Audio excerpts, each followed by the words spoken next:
Hi, everyone. Welcome to ECON 2175. So, today we're jumping into the topic of the economics of slavery.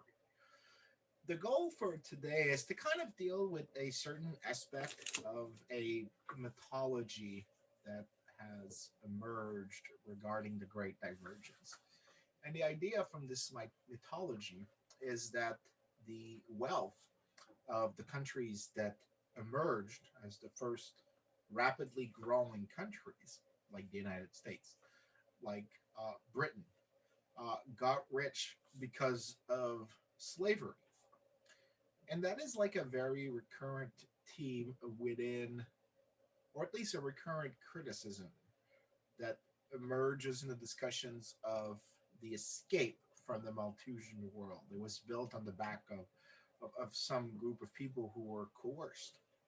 What I'm going to point out to you is that the great divergence, and that's what I hope to convince you of in this lecture, is that if you apply good economic history, the great divergence, the fact that countries like the United States, Britain, Canada, uh, got rich not because of slavery, but in spite of it, is the claim I'm going to try and point to you. So, and to do so, by the way, we're going to focus a lot on the United States because if any country has been leveled that charge of being the country that got rich on the back of slavery, it is the United States that gets that accusation the most often thrown at them. But in reality, there's every reason to believe that had it not been for slavery, the United States would have been an even richer country. So rather than being a pull for the American economy, we're going to see that the institution of slavery, which was known back then as the peculiar institution, actually was a pull rather than sorry was a pull rather than a push. So it was pulling back the American economy rather than pushing it forward. Okay, so how we're going to divide this? The first thing we're going to do is overview this thing called the Phillips tradition that used to be the former discourse on slavery. And then we're going to try and modelize how slavery works and how it links to efficiency. And then we're going to jump into at this part here, essentially, the issue of slavery as a deadweight loss is how we're going to present it. Okay, so what is the Phillips tradition? The Phillips tradition in history relates to this first wave of historians in the late 19th century and early 20th century who expended considerable resources in documenting for the United States. Remember, as I said, we're going to focus a lot on the United States. Spent a lot of time documenting the Southern economy in the United States for the period up until the Civil War, which means everything from 1775, well, actually earlier than that, from the colonial era until the American Civil War in 1861. And the contention that emerged in that literature, which is best represented by this guy called Ulrich Phillips, uh, is that, and Phillips, by the way, was incredibly racist. The book is very hard to read if you're somewhat offended by racism, which I mean you should be. The book is hard to read in that respect. It's rife with racist remarks. But the point that Phillips made in that period uh, was kind of weird because he had essentially acknowledged the and accepted the viewpoint from the classical opponents of slavery. So here we're talking about French economist Jean-Baptiste Say, Scottish economist James Adam Smith, sorry, and the British economist John Stuart Mill. And these three scholars had essentially argued for long that, by definition, slavery was inefficient because it was you had to force someone to do something, and by virtue of not being voluntary, it most likely was going to be inefficient in the sense that it would deter economic activity. And to be sure, there were mentions here and there that kind of complemented the point that Say, Smith, and Mill used to make. And a good illustration of that is that if you go, for example, in a 19th century book, Democracy in America by Alexis de Tocqueville, there's a mention by Tocqueville when he visits the United States, because that's the book is written as basically a diary of that French man's visit to America. And he stands on the Ohio River, and on one side he sees the free state of Ohio, and the other side, if I'm not mistaken, is I'm not. It's not Kentucky. It's like it's Kentucky. Kentucky's on the other side, and he says on both sides, what you can see. If I'm mixing my geography, my apologies. But it says on one side, look, it's where the people are free. The economic activity is incredible. There's industries everywhere. There's clearly prosperity. But as soon as you cross that river into the slave area, then it's poor, it's rural. He says you can see like the distinction as soon as you cross from a free land to an unfree one, and that kind of, from the vantage point of people in the 19th century, was kind of confirming, at least to those who were opposed to slavery, that not only was the institution morally offensive, but it was economically inefficient. So you could have like very normative reasons to oppose it, but also positive ones, in a sense. Like when I say positive, I mean a sense of scientific reasons to oppose it. But what Phillips did was he actually accepted this idea by Say, Smith, and Mill, and also de Tocqueville, and he said no, slavery was indeed inefficient. Uh, but he kind of argued that it was being done out of a sense of duty, or so that the slave owners actually did it knowing full well that they lost money, so that there was another purpose to it, either social prestige or some form of emotional attachment to the institution. And that was weird because the guy actually taught slavery had been amazing for the American state. So that book is very popular in the United States for the period. But his argument essentially is that, yeah, no, slavery was great, but he kind of accepts at the same time that it's clear that it was actually hurting the economy, which is very strange as a mix of of views, because you'd think that he wouldn't concede the point that uh, that it was inefficient, right? He wouldn't concede that, but he actually accepted.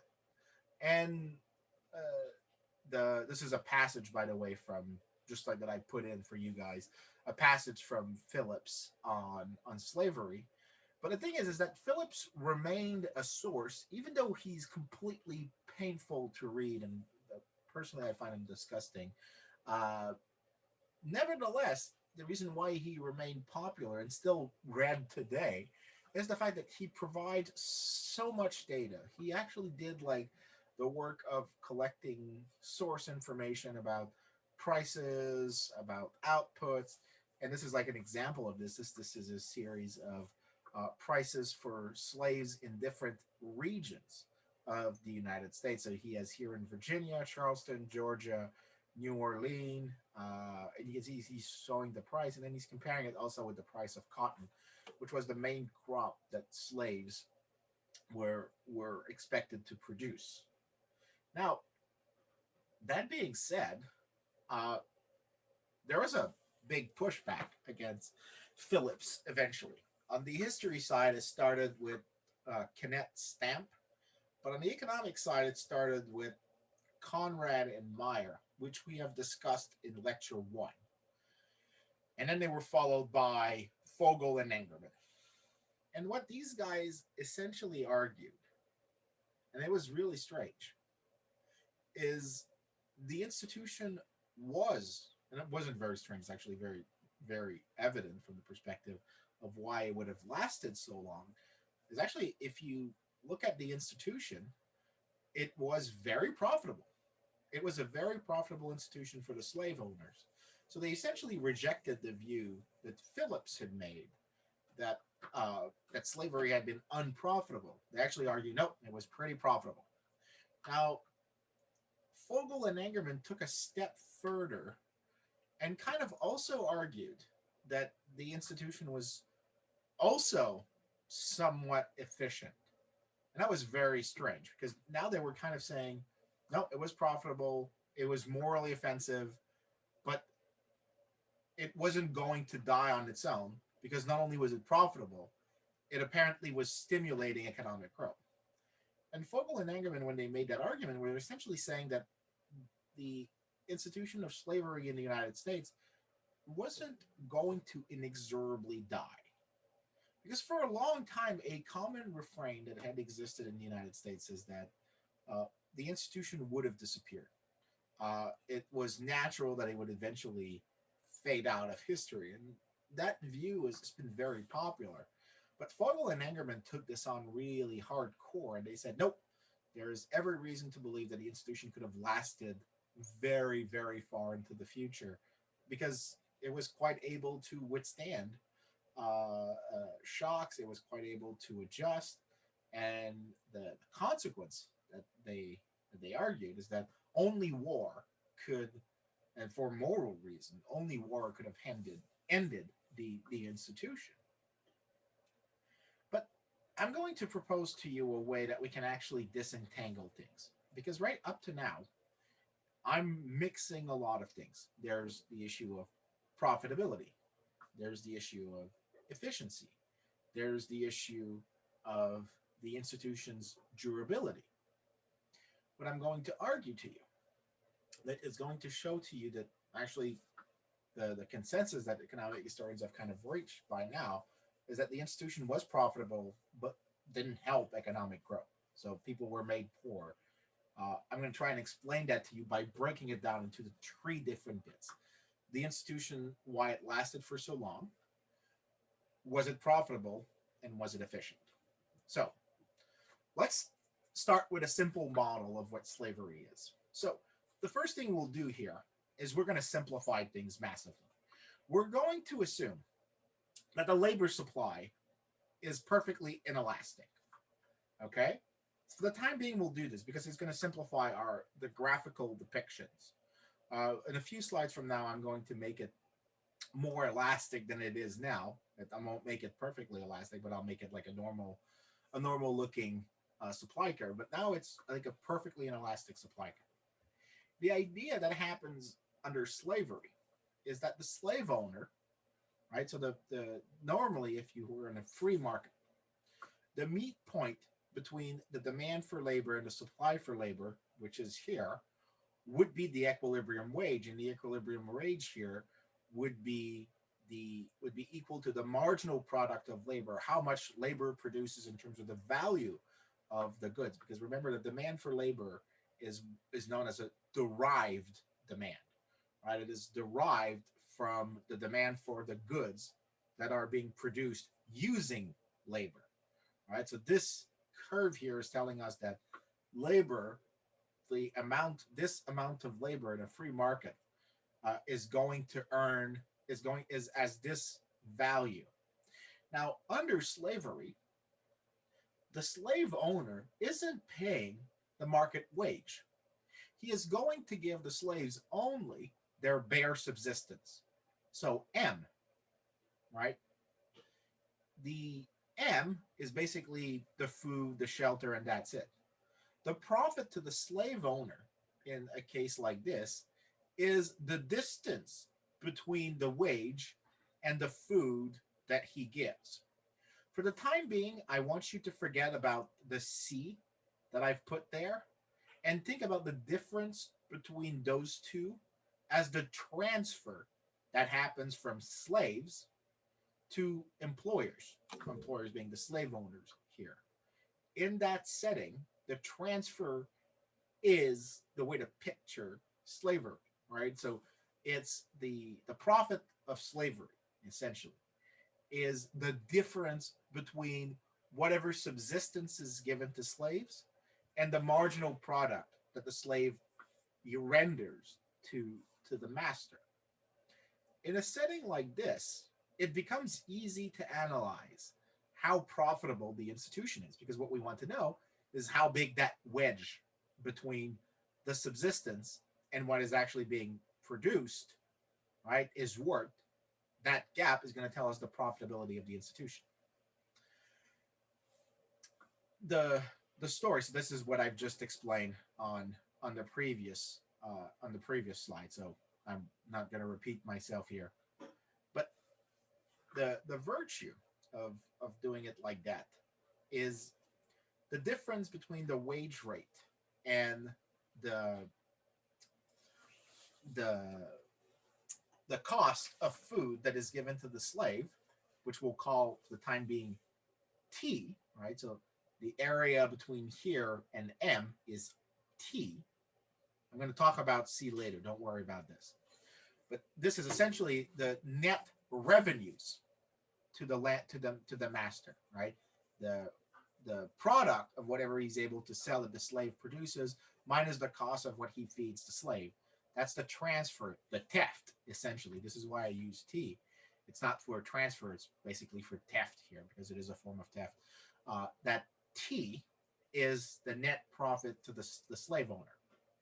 If you divide this by the uh, the one plus the interest rate that you could have gotten from sending this where to expending your capital wherever you wanted, and the time horizon at which you would have wanted, it tells you, right? The that quotient gives you the price of a slave. The idea is that when you have the price of a slave, you can actually create something really simple conceptually. Is you can understand how much the price of a slave changes depending on how much the net profits of the institution is and interest rate elsewhere in the economy. So just to show you, this is what I've said. Uh, if you apply some basic calculus, the derivative, so the change in the price of slaves, regarding relative to the change in the interest rate for other assets. So we're talking like just normal physical capital. That derivative is going to be negative, which means that if you have rising interest rate, the price of slaves is going to drop. And this is essentially saying that the uh,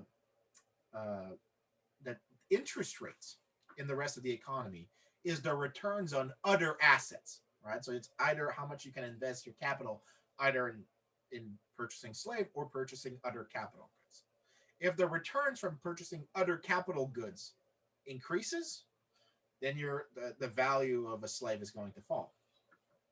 But notice more importantly that the same derivative, but rather than being with regards to the interest rate, with regards to the net revenue, is going to be positive. So that if the slave owner is seeing more value from the labor that he coerces, that greater value, and he still gives the same food to to the slave, the same amount of food, his net revenues are going to increase, which means that the value of a slave is going to increase. So that derivative is going to be positive. And with these two ideas in mind, right, that if the revenues from slavery, so the profits increase, the price is going to increase. And if the interest rate increases, the price is going to fall.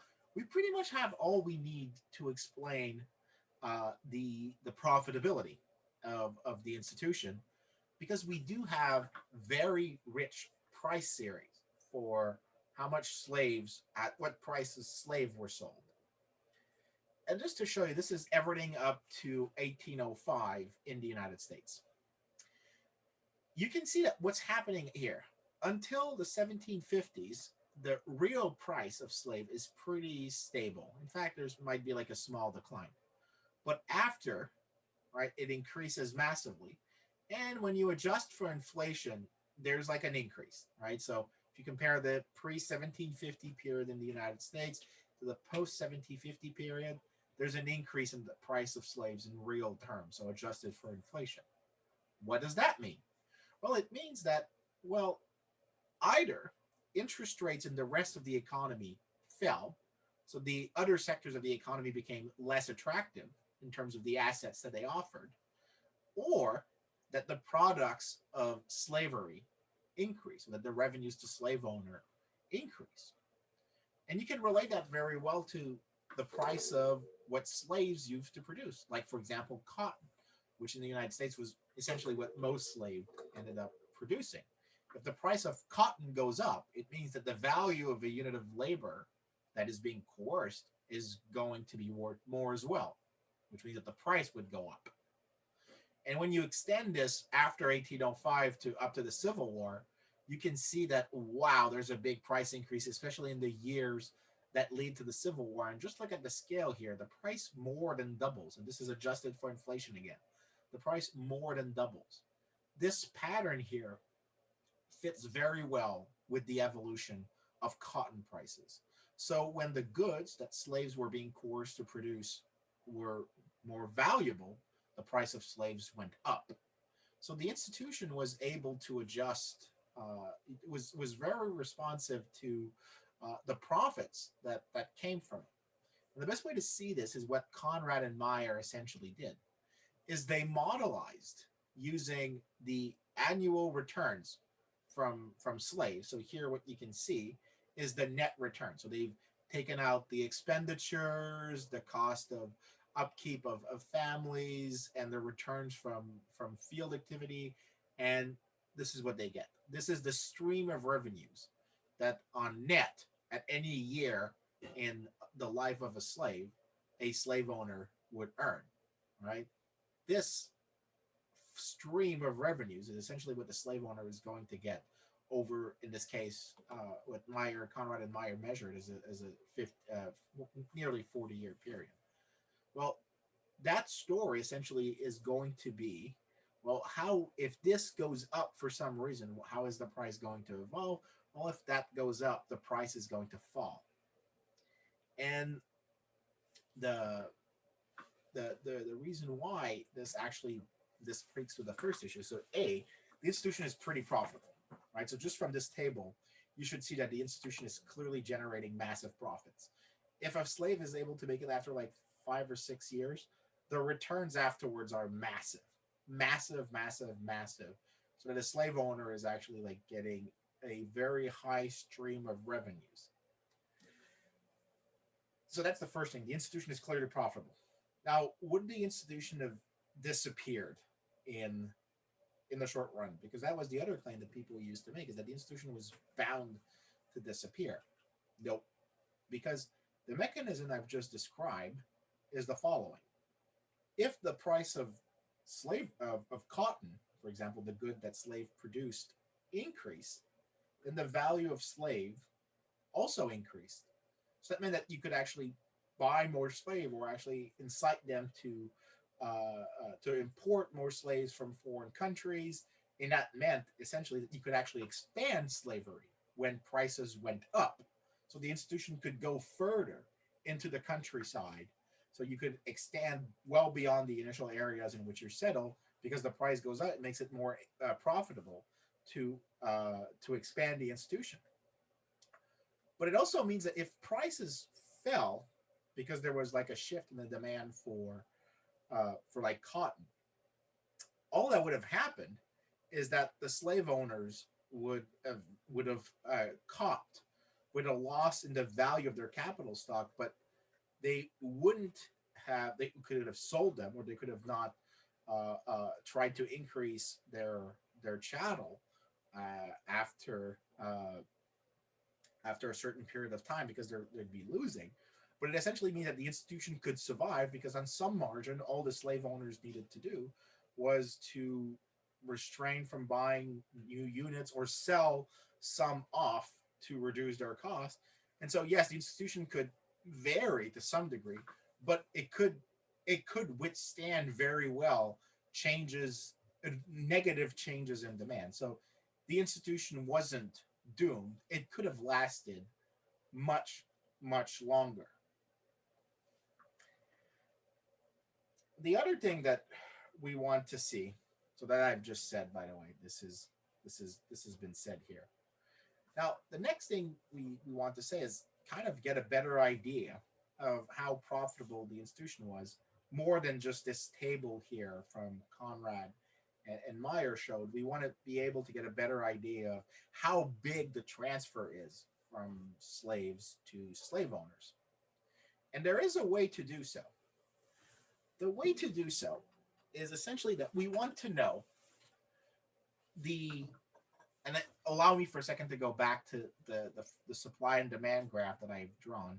What we want to know is how big T is, right, as a share of W1, so the wage that people would have received, right? So we want to know how big this entire thing is. So think about the area under that rectangle here. What we want to know is what share of that rectangle is caused by the transfer, that the theft essentially of the products of slaves by the slave owner. Well, the way to modelize this to understand the importance of the institution in that regard is to think about so by the way that share of the total area that is called as the rate of expropriation, E, right? T over W, so the total theft over what would have been the market reward for that work is E, the rate of expropriation. But the problem is well, how would you estimate what W1, the market wage, would have been, right?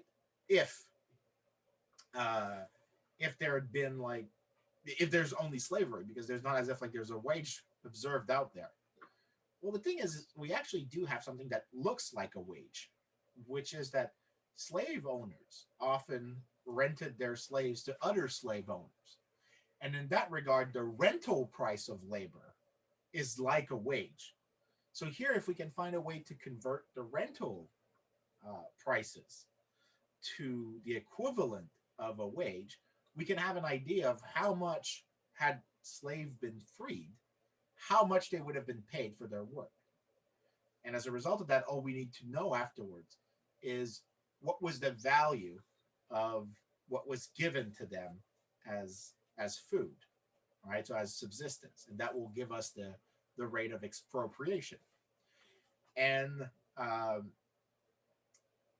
the the estimate that exists out there is that the expropriation rates were quite large, like substantial, between 49 and 65% of the value of what was being produced was being transferred from was essentially being expropriated from the slaves. And you can think about it in another way. Take the price of cotton in any given year. And essentially, what you're saying is whatever in a free market would have been paid, 49 to 65% of that part of the price goes away from the workers towards the masters. This is a massive expropriation. And it tells you how at such high levels of expropriation, it tells you in a very sad way how profitable the institution was. It was quite able to extract massive value from the coerced and transfer it to the oppressors. And in this case, the cost was massive to them.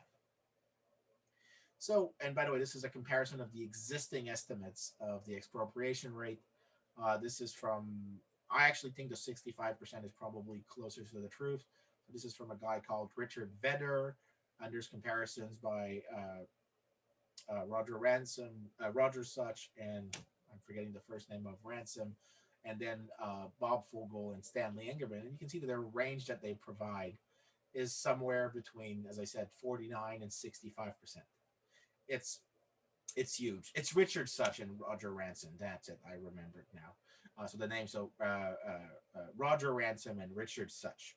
Uh, this is like the estimates of the rate of expropriation. So what share of that rectangle here was what was expropriated by uh, by the employers? Well, that was 65% of that at maximum, or at minimum 49% of it was being taken away from the suppliers and being given, being extracted to the employers, because the employers, by the way, are the demanders in this case, like that, and the demanders slash employers are also the slave masters. This important transfer is clearly, when you combine it with the Conrad and Meyer estimate, clearly suggested that the institution was profitable. So Phillips was wrong. He was wrong on many levels, but he was also wrong on this one. The institution was quite profitable. But does profitable mean that it's efficient? And this is where there's like a debate amongst economists, because there's different definitions of efficiency. There is the issue of productive efficiency. And productive efficiency asks, within a firm, are we producing as much as possible given the scarcity of factors of production? That is essentially saying, does your particular business employ labor and capital in the cheapest combination possible to produce the greatest output possible? But that productive efficiency is somewhat different in definition from allocative efficiency. Allocative efficiency asks a very different question. Even though there's similarities, the question hinges on wondering, are we producing the mix of goods and services that people value most?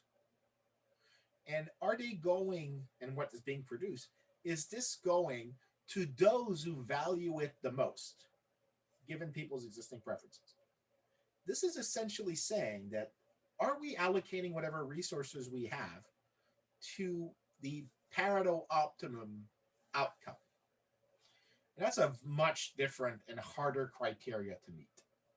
Because under that criteria, we kind of have to consider the choices that people make. And when you force people to do things that they haven't chosen, it's very hard to see how you could have allocative efficiency. And what I'm going to propose to you is a point that a very good economic historian has argued. Well, two of them. One of them is Gavin Wright, the other one being Jeffrey Hummel. Both of them have made the argument that slavery can be productively efficient, but allocatively inefficient. And what I'm going to try to show to you now is that the allocative inefficiency bit, that's what I'm going to focus on now. So the first one is, what we have to consider is that once the institution of slavery is being altered, is being introduced, sorry, the behavior of slaves, of those who are being oppressed, is going to change by definition. And so here, what I want you to bear in mind is, I will go back again to the first graph that I've shown you on this one here. Remember, I had said that don't care about C here for a second, right? Well, now we want to care about C, because the first effect that we need to consider is that as a result of the existence of slavery, the slaves are receiving a payment that is inferior to their opportunity cost, because we know that they would not have worked this quantity of labor unless they were being paid this wage. But now we're told that they're not getting this wage, they're getting M. Well, do you think they just sit down and take it past? They take it like, yeah, no, like, just exploit me. It's okay. I like to be exploited. No, they actually alter their behavior. So they start cheating. They start trying to run away. They start expending resources that they would not have expended had they been freed, right? And in the process, what they do is that they force the slave owner to spend resources on enforcement, which is C, right? They have to, this is the cost of enforcing the slave owner's will. So that means that they have to hire a supervisor, they have to buy equipment, they have to buy weapons, they have to buy weapons to intimidate the slaves, they have to buy whips. These are costs. These are resources that are not being employed for productive purposes. They're not available for other uses in the economy, is what I'm trying to say. They're being used only to make it possible for the slave owner to get some of the transfer. As long as C, right, is relatively small, there is still a gain for the slave owner to, so he incurs these costs. So he still gets like this new smaller T, but he actually like has to spend this. Well, this part of the rectangle is a cost to society, right? These are resources that are no longer available. This is work not being done. This is capital not being allocated to productive end. So there is already a loss to society as a whole from the enforcement. And by the way, in the calculations of the expropriation rate, C is rarely included. So essentially, it's not capturing the whole thing. There's something missing. C is essentially a cost to society as a whole because there's like no factories being built. So what you're building instead, what you're doing instead is enforcing the institution rather than producing, I don't know, like a sawmill factory to convert wood into like planks. That's like a first cost to society. The second cost, and this is where a lot of people have uh, misunderstood what slavery does. Slavery is not about taxing the output of slaves; it's about taxing the leisure of slaves. Because if we go on the next graph here, what we see on this graph is, and by the way, I've cut the scale here a bit. What you can observe is the choices that the slaves would have had if they were free. So here you have their labor supply curve. Had they been free, they would have worked, given the demand for their labor, right? They would have worked quantity L2 at wage W2. Now, to convince them to work as much as a slave would, so this quantity that is now like the vertical line that we had in the previous graph, you would have had normally under a free setting to convince them to do the work. You would have had to pay them wage W3. But the thing is under slavery, you can actually pay them W1. So notice what's happening here. At that level of work, workers would have preferred, right, to work that much. They would have needed a higher wage. But now what I'm doing is I'm forcing you to work this much. Well, what would you have done had that wage? You would have worked the difference between W1 on the quantity on the free curve. So here, with a quantity would be like L3. The gap between those in terms of time, so up to here would have been your work time, and up to here would have been the leisure that you would have taken. But now under slavery, this part of the leisure is no longer available to you. In fact, I'm forcing you to work at what would have been leisurely time. So there's actually in this situation much more work being provided at the expense of the free time that the person would have taken at that wage rate. Because at that wage rate, it wasn't that interesting to sacrifice free time. Because why would you sacrifice free time? Because you want to buy goods that wages give you. Well, I'm not getting that much good at W1. So I'm not going to work that much because I'm sacrificing leisure that is marginally more attractive to me. In fact, if you want me to work this much, you have to give me this much extra goods in terms of the distance between wages. This is the extra goods that I can consume. But what the slave owner is doing when he's imposing you to work that extra is preventing you to consume that leisure time. And that is the proper way to understand the institution of slavery. It is essentially a tax on a slave's leisure. You're forcing him to work more than he would have had at that given wage rate. That's a very important finding because as soon as you realize this, there's like a weird divorce that happens. Because in your classes, in micro and in macro, you were shown that like GDP is a good proxy for living standards.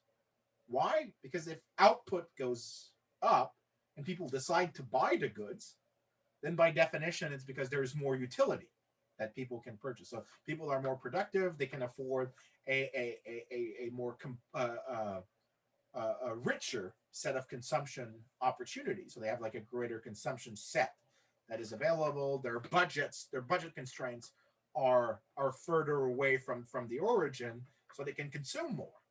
In that setting, uh, having an increased GDP does speak to greater utility. But in the case of slavery, greater GDP doesn't speak to greater utility. Because here I have forced someone to overproduce a good. And what I've lost on is the utility from leisure. And that utility from leisure, people would have preferred that utility from leisure to what was being produced.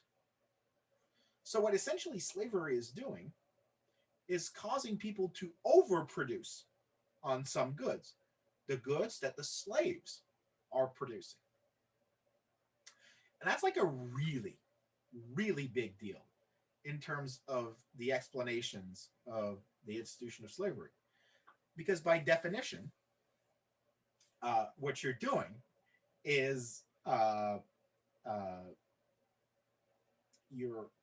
not only are you expropriating because the person gets this much, right? And in fact, the slave would have worked even less given what he's paid. But now he's actually like taking even more leisure. He's being taxed even more leisure because before I had said that the leisure was between those two. In reality, it would have been between this and wherever this curve meets M, right? It would have been even more leisure that is being taken away from slave, and thus the utility of leisure.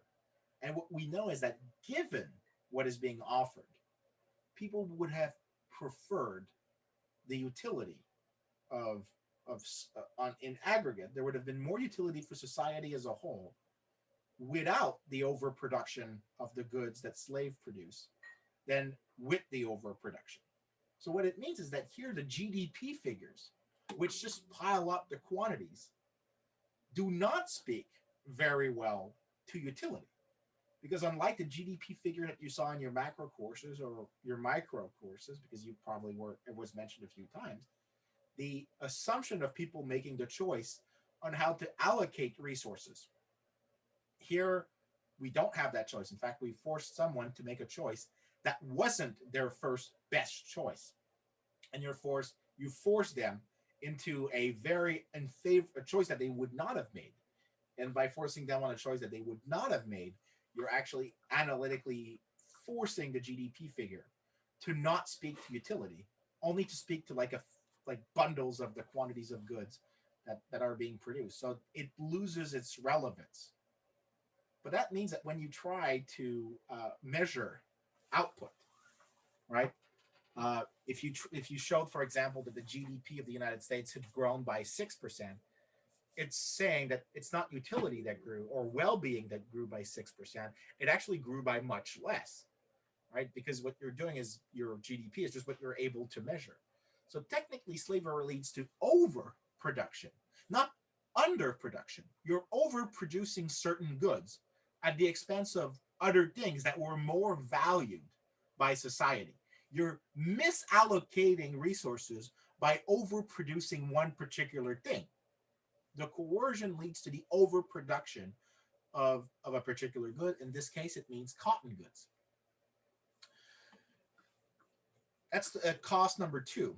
That shows that there's allocative inefficiency. The third one is what is known as slave patrols. In the United States, the cost C that we had mentioned here from the reallocation of resources to enforce the institution, that one wasn't being paid by slave owners. The way I phrased it when I was showing the graph is that the slave owners were kind of paying this, but they're not. They weren't paying for C. What they did and this is very weird for people. This is something that historians have started to realize, and probably is much more important than is generally considered, is that the cost of enforcement would normally have been very large to slave owners. But what they did was that the state governments in the different slave states in the American South uh, uh, would adopt laws that force non slave owning free people.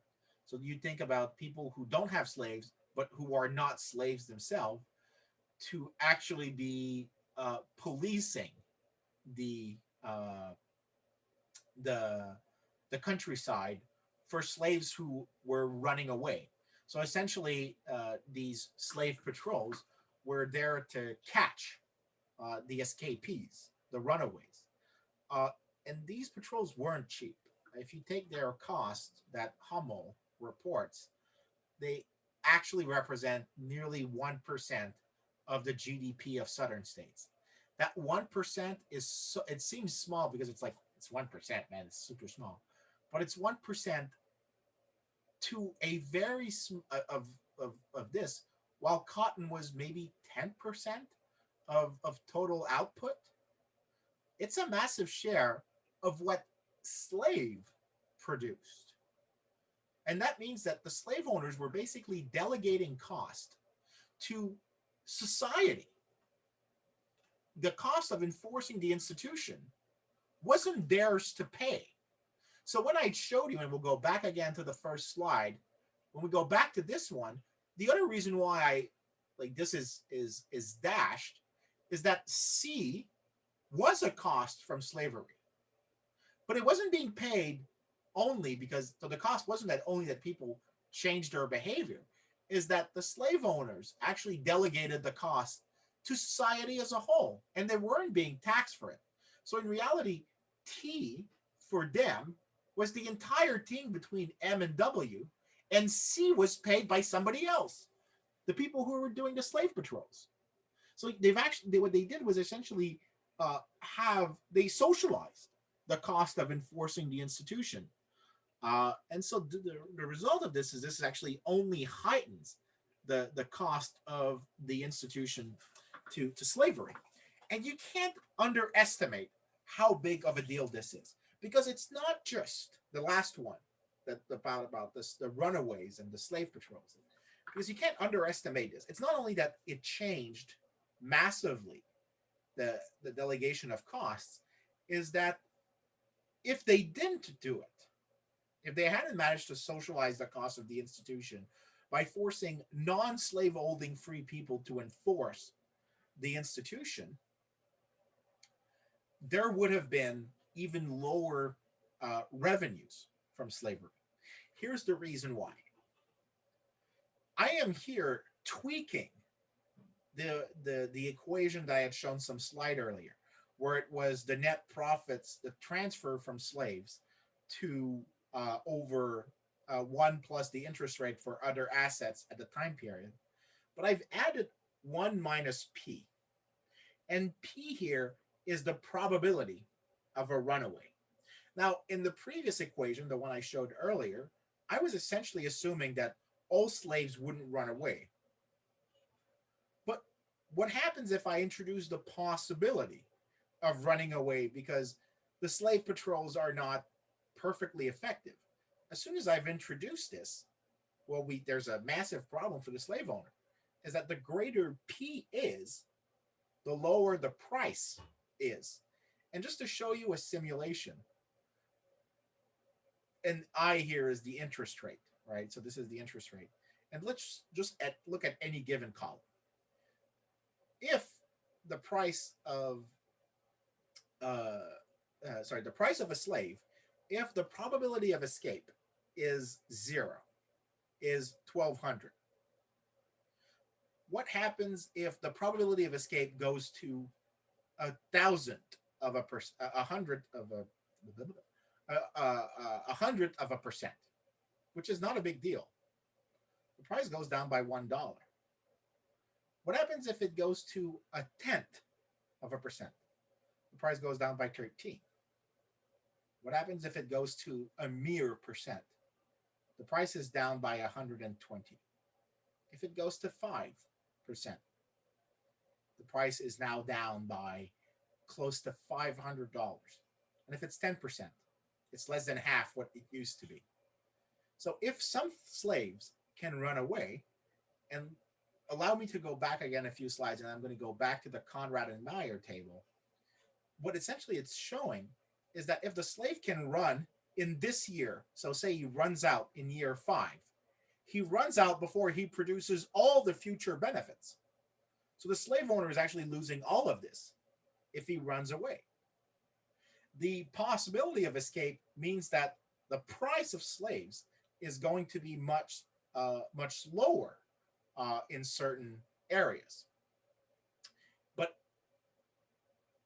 the result is that by deterring runaways, it's actually preserving the institution by socializing the cost of enforcement on somebody else. The other effect is that the slave owners don't even pay for making sure that the rate of escape remains like as close as possible to this guy here. And so the institution is preserving itself in that manner. But notice it comes at a cost for society again, as somebody has to enforce it. And when you check, by the way, just to give you an idea, that is like a really big deal. On aggregate, for all the slave states in the United States, the runaway rates were very small, like 0.02.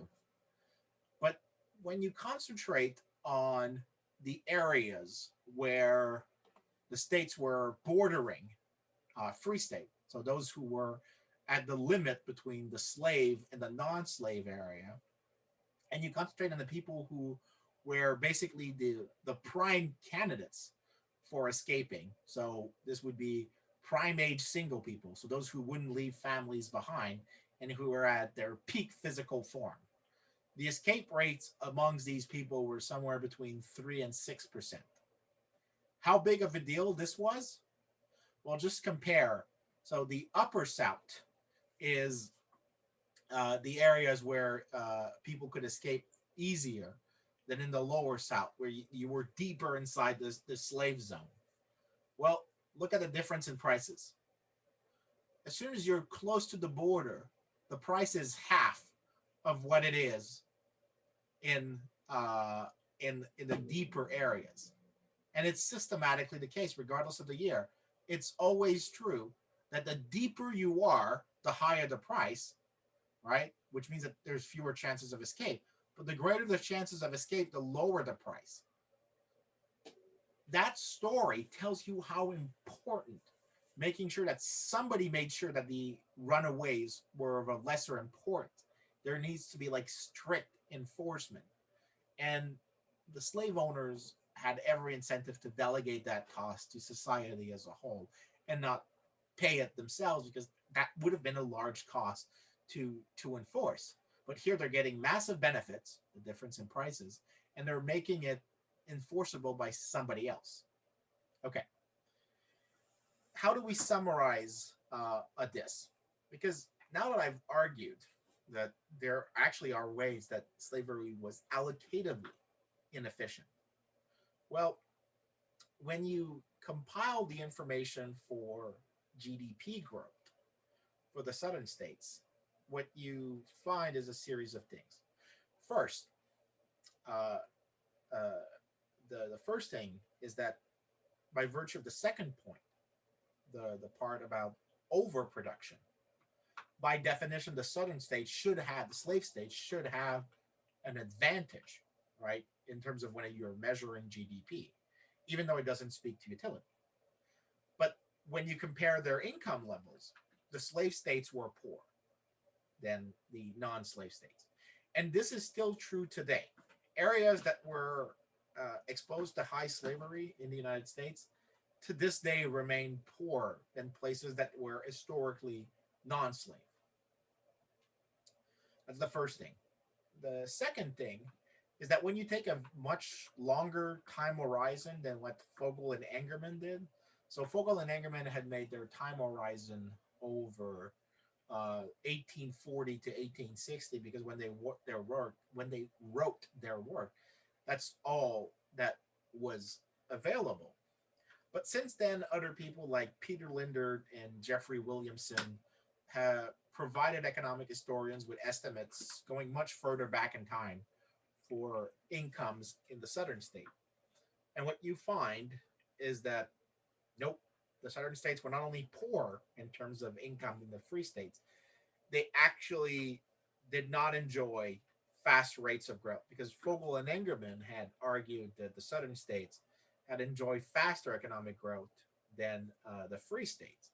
But when you actually extend the data, you find that nope, nope, actually, not only were the southern states poor, they grew slower than the northern states. So you're forced to the possibility to admit that uh, the United States were made poor by the institution of slavery. Slavery doesn't explain why the United States joined in the group very fast, in the group of high economic achievers.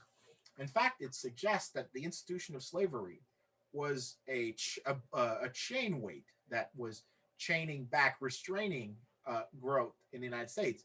Had it been, had there been no slavery, a counterfactual scenario, which is guided by the evidence we have here, by the theoretical model of allocative inefficiency, suggests that we would have had a much faster growing economy had it not been for the institution of slavery. So that's pretty much it for that lecture on the institution of slavery. I know it's a pretty heavy one. As usual, references are at the end. You can consult any of those. They're pretty interesting. Uh, on this, I'm going to wish you a happy week.